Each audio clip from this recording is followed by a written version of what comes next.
Баршаларыңызға ассалаумалейкум, сіздермен бірге Жансая каналыма қош келдіңіз. Өмір болғаннан кейін барлығымызда күніне түрлі келеңсіз жайттармен кезігіп жатамыз. Кейде қамығып, қанатын қайырылуы мүмкін, кейде салың суға кетіп, 5 күндік жалған өмірдің бітпес тіршілігінен мезі болатын кездер болады. Пенде болғаннан кейін күнә жасап қойып, артынан бармақ тістейтін сәттер де бар. Осындай кезде қолыңды бір сілтемес бұрын қасиетті Құранның мына аяттарына көңіл бөлейік. Алланың сөзі жанға деме болып, күйзелістен шығуға көмектеседі.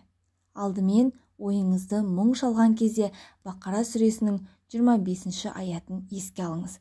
Онда былай делінген: Мұхаммед алейхиссаламға иман келтіріп, ізгі іс істегендерді қуандыр. Расында олар үшін астарынан өзендер ағатын жәннаттар бар. Әрқашан оларға оның жемісінен бір ризық берілсе, олар осы бізге бұрын да беріліп еді, дейді. Тағы оның ұқсасы келтіріледі. Әрі олар үшін онда тап-таза жұбайлар да бар. Олар онда мәңгі қалады. Егер сізді бағаламай жүрген болса, Инсан сүресінің 22 аятын еске алыңыз. Расында бұл сендердің сыйлықтарың, еңбектерің жоғары бағалауға лайық болды.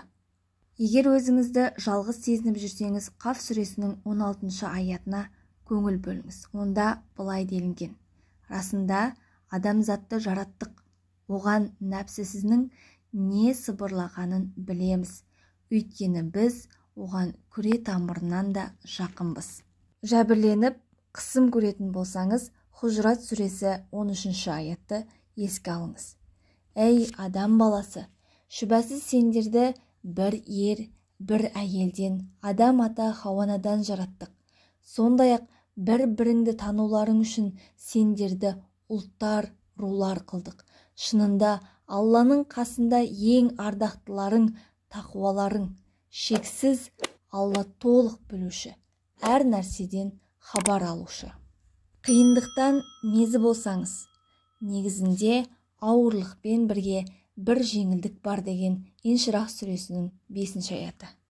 Иманыңыз әлсіресе, сөз жоқ, мұсылман ерлер және мұсылман әйелдер, мүмін ерлер және мүмін әйелдер, бой ұсынушы ерлер және бой ұсынушы әйелдер, шыншыл ерлер және шыншыл әйелдер, сабырлы ерлер және сабырлы әйелдер, ықыласты ерлер және ықыласты әйелдер, садақа беруші ерлер және садақа беруші әйелдер, ораза ұстаушы ерлер және ораза ұстаушы әйелдер, ұятты жерлерін қорғаушы ерлер және әйелдер, Алланы көп зікір етуші ерлер және әйелдер.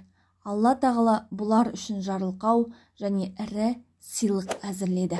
Шарасыздыққа тап болсаңыз, Бақара сүресі 257 аят.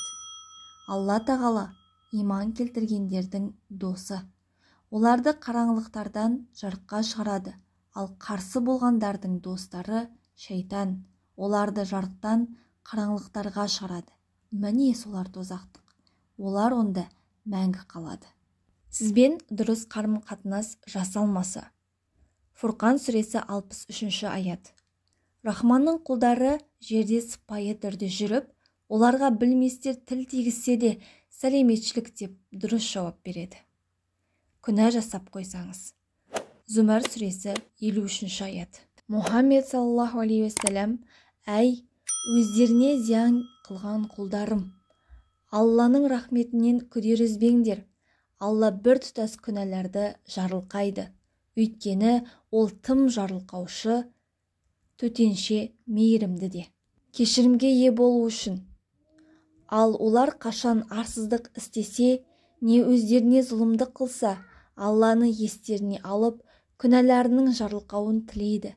Күнәларды Алладан басқа кім жарылқайды? Сондай-ақ олар істеген істеріне біле тұра қасарыспайды. Әли Имран сүресі 135 аят. Мінекей менің құрметті оқырмандарым және канал қонақтары, өміріңіздегі кез келген қиыншылық сәттерде Алла тағаланың осы жұбату аяттарын өздеріңіздің көңілдеріңізге медеу қыла біліңіздер. Сіздермен бірге болған Жансая. Каналыма тіркелмеген болсаңыз тіркеліп, жанындағы қоңыраушаны басып қойыңыз.